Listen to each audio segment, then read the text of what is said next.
Obviously Thanksgiving tomorrow, so you told us that who's in charge of cooking?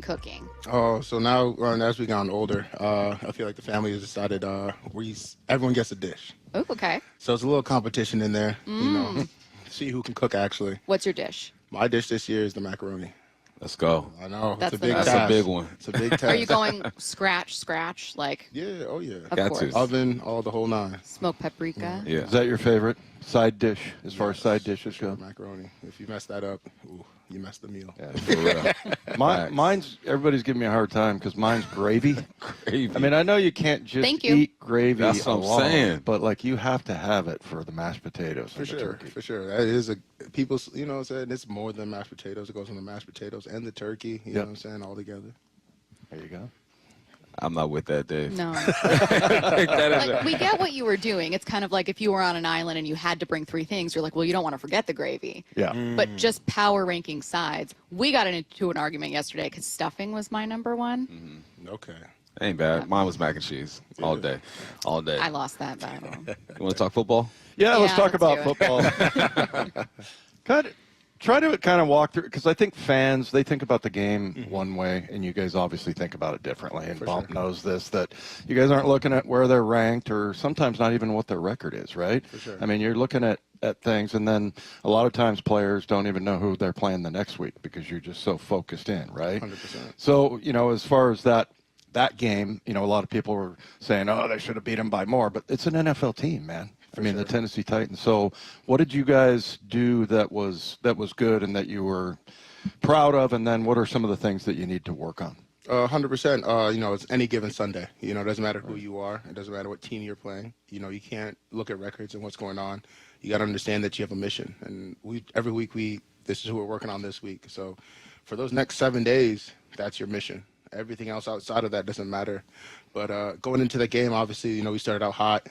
We got a good lead early in the game, and no matter what things happen throughout the game, people going down, injuries, whatever's happening, you always have the mentality, especially us now, we have that mentality of next man up mentality, and we don't miss a beat. It doesn't matter when you come in or what you got to do, but when we get on the field, we have to maintain that. And, things happen throughout the game. It doesn't matter. We don't blink an eye, though, and that's one thing I love about this team is there is none of that, how do I describe it? No matter what happens in the game, we just look at each other and be like, all right, it's time to reload. It's time to go back out there. It's time to go play this game. Right. We're used to the 12s traveling to Arizona. We take that over all day. But it sounds like they were deep in Tennessee. What was that like? It was great. I felt like a home game, honestly. I was like, okay, well, they came out for this one. And I was appreciated it. Of course, the fact that our fans travel so well, it means a lot to us as players. Like you said, when you go on away road games, you're in someone else's house. But for them to travel as well as they did, it made it feel like it was a home atmosphere, and we felt confident, and it boosted your confidence because obviously, like, when we made big plays away, a lot of times it's quiet. You make a sack away, you make a pick away, you make a touchdown away. It's quiet most of the time, but when you have fans that travel like that, then it makes it feel as if, you get that energy when you do make a good play, when you make a big play. There's this group. I randomly followed them on Instagram called the End Zone Boys, and they're in Tennessee. Did you happen to warm up in the end zone? I'm telling you, look them up. I was interested. I wanted to ask you guys because they heckled the heck out of the ops when they come through. But it's all love. It's just an old school aggressive way. So I was wondering if you had an encounter with them. I didn't get to see all right. I was going to ask a follow-up on Bumps, which is if there was a specific moment. Like, I was watching the broadcast. I didn't travel to see it, but so I couldn't see what you guys could, right? I'm not seeing the crowd. But then there was a pass to Cooper Kupp, and you hear Coop, and I was like, yeah. That's Exactly. crazy. Was there a specific moment where you were like, wow? Honestly, I think it was when we came out. Normally, that's the biggest tell is like when we take the field as a team, and normally you hear either boos or you hear nothing. Yeah. And we hear cheers, and I was like, oh, okay, they're here today. Let's go. How about this week, Boye? The one kid, Brosmer, kind of hard to get film on him. I mean, he played in the preseason, and it's a possibility with him. And then you got J.J. McCarthy. So is there a lot of different game plan, or is it pretty much just the same? It's like whoever the next guy is in there, or do you look at and say, hey, I can get this guy, with this kind of move, or I feel like that? Going into this one, obviously, like you said, there's not a lot of film on him. So for us, the biggest thing is to understand what the team likes to do and what their operation is. So just making sure we tighten up our screws and understand there are going to be wrinkles. There's going to be something different that we unscouted looks because it's a new quarterback, a new system. So they may do things different, but just be understanding that we are who we are. And I feel like one thing I love about this team is no matter what the situation is, if the team is they're dominant in this or dominant in that, we remember who we are. And we know who we are on defense. And we have that identity. And it doesn't matter who you put in front of us. You could put all-pro team. You could put high school team. We're going to play the same way that we always do. I probably already know the answer to this question, but Sam Darnold playing the Vikings, I'm sure he's making no big deal about playing against his former team. For sure. The mentality is always, next game, next opportunity. And I feel like for him, obviously there's a little bit on the behind the scenes that we may not know of that he has about it, but I'm excited about it. I'm excited to see what he does, and it's going to be a show on Sunday. Yep. Wouldn't it be funny if Boye was like, no, Sam's been talking trash. He's making it known. Boye, 12 different players on this defense have at least a sack this year, which is crazy. You're one of them.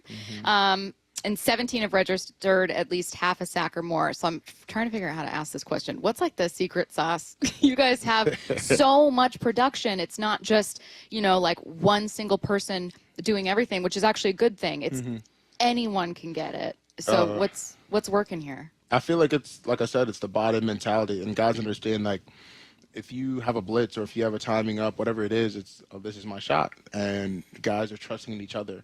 And we have such a great front. You have guys like Leo. You have guys like Law. You have guys like that who draw so much attention.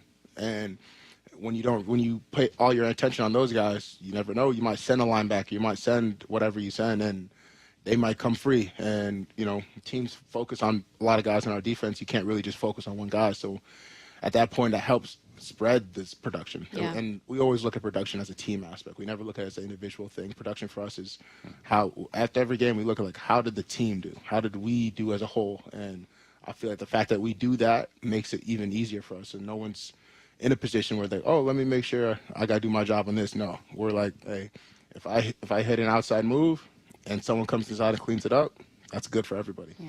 You mentioned Leonard Williams. He almost got a Reggie White, hip toss. I don't know if you remember that play where the guy's feet come up off the ground.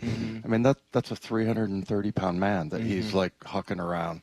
What do you see? Is there every once in a while, a guy like Spoon or sometimes, yourself where you're like, wow, that was an unbelievable play? For sure, all the time. And that's one thing I've come to realize, honestly, with this team is that we have guys everywhere. And if it's coming from the top of the safety room, it's coming from the D-line room, it's coming from the linebacker room, DBs all around, and you'll see those plays all around. And it's kind of interesting. Like, one thing that you don't realize is, as a fan, you don't see it, is like the amount of speed and the amount of players we have. We have players like Reek who can chase down a player for 50 yards and make the tackle. We have players like Spoon who can come from the roof 15 yards off the ball and make a TFL. You know what I'm saying? Like, those are things as fans you may not see, but in our room, we understand, those are hard things to do, and we have guys who can do it. What's it like having the OG Diggs back in the building? He came in, he was already back to his old self, and it was great. It's great to have him back. Obviously, the energy and what he brings to the game, and he's that veteran presence, and I feel like that's a good addition for us, and I'm excited to have him around. What's his old self? Grumpy? No, he's trash. They be talking, man. All, nonstop. Exactly. Well, he said one time that the weather here fits him because it's gloomy here. Yeah. And he said he's gloomy. He's got a gloomy personality. There you go. He is Boye Mafe. Good luck on the mac and cheese. Are you a little that's nervous? big, man. This is big. This is a big Oh, deal. no, big. we're good. Have you been practicing? I did a little test run, and Okay. it was good. Okay. I had some testers. It was, He's a pro. He's always prepared. You guys have a wonderful Thanksgiving. Thank you. More of the Happy Huddle coming your Thanksgiving. way next.